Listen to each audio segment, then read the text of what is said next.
Redmond Wholesale is looking for experienced wholesale account reps. It's kind of funny, in an industry where people are chopping jobs left and right, we see these brokers, they seem to keep growing and growing.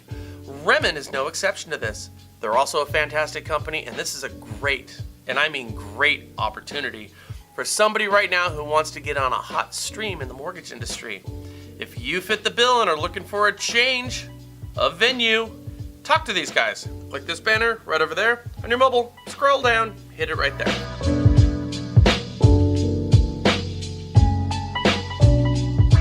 All right, Frank, so we've got our midterm elections. You know, they're right around the corner, and Right. it got me thinking about elections. Did it? Elections, Okay. right?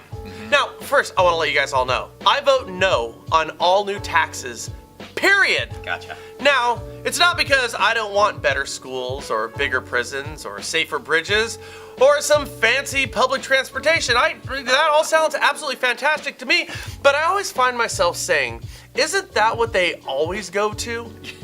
Shouldn't the last tax hike have fixed the roads or made the schools better? I mean, I got kids, I want them smart. Right. Well, the verdict is nope, it didn't work out that way. Neither did the lottery anyways.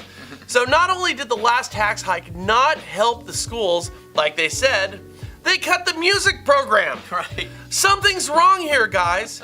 Now, then I started thinking, wait, why did they cut the music program when they not only got their tax hike on the ballot and passed that proposition, right? But we had a music program when property values in our area were just totally in the crapper. I mean, less than 10 years ago.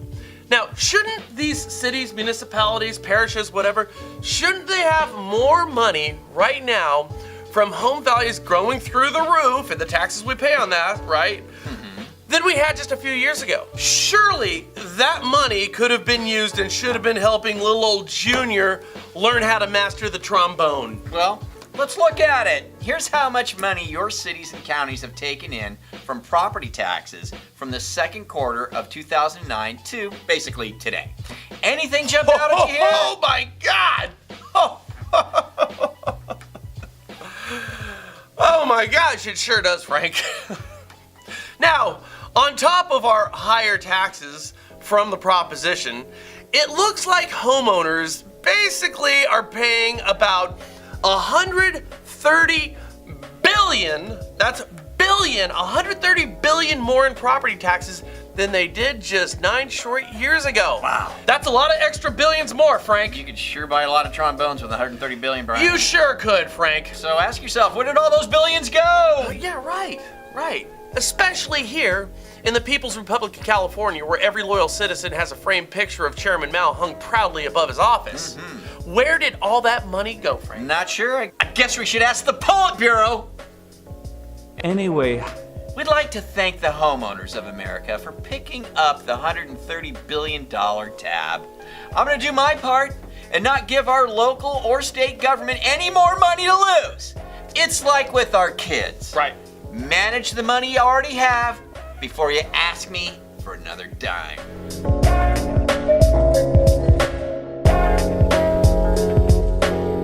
Yesterday we talked about Zillow expanding its old instant offer. Now we said Zillow is strategically slowly encroaching on realtors' jobs. Right. Like boiling a frog. They push slowly so they don't get any pushback from the real estate industry. Right. Then one day realtors are just gonna wake up and guess what?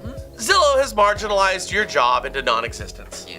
Sean Doherty of San Diego said of our show, "What about this wasn't inevitable? Public companies always need to grow to keep shareholders happy. Fiduciary obligation to shareholders, not realtors by law. I've always said that. As market slows, the biggest source of income and the goal has always been the real estate commission. Said that. Or to find a way to not have to pay the realtors. It's the Uberization of real estate, and it's Yep. going hand in hand with the Uberization of mortgages. Everyone that watches this show, congratulations, we're the taxi drivers." It's a good comment. Yeah, and it's kind of stinging, but he's got credibility. He's in the industry.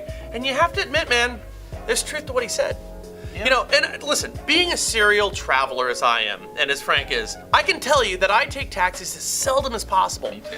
In fact, every time I'm stuck in a taxi, it reminds me why I hate the damn Oh, things.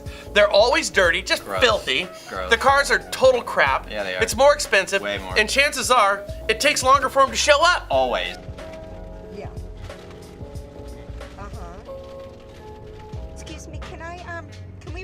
window? Oh, the window doesn't work. It doesn't go down? No. Oh, because it smells in here.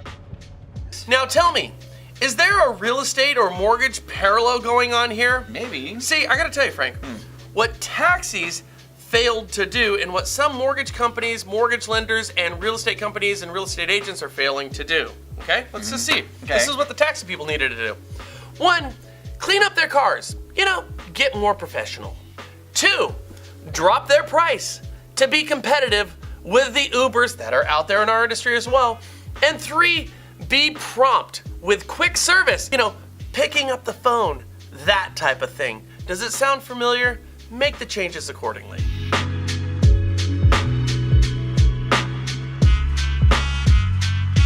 There you go, man. Let us know your thoughts on all this. Do us a favor, leave your comments down below. Forward, share, and subscribe. We'll catch you later here at the Natural Estate Post. Share. It's Bye. great. Bye.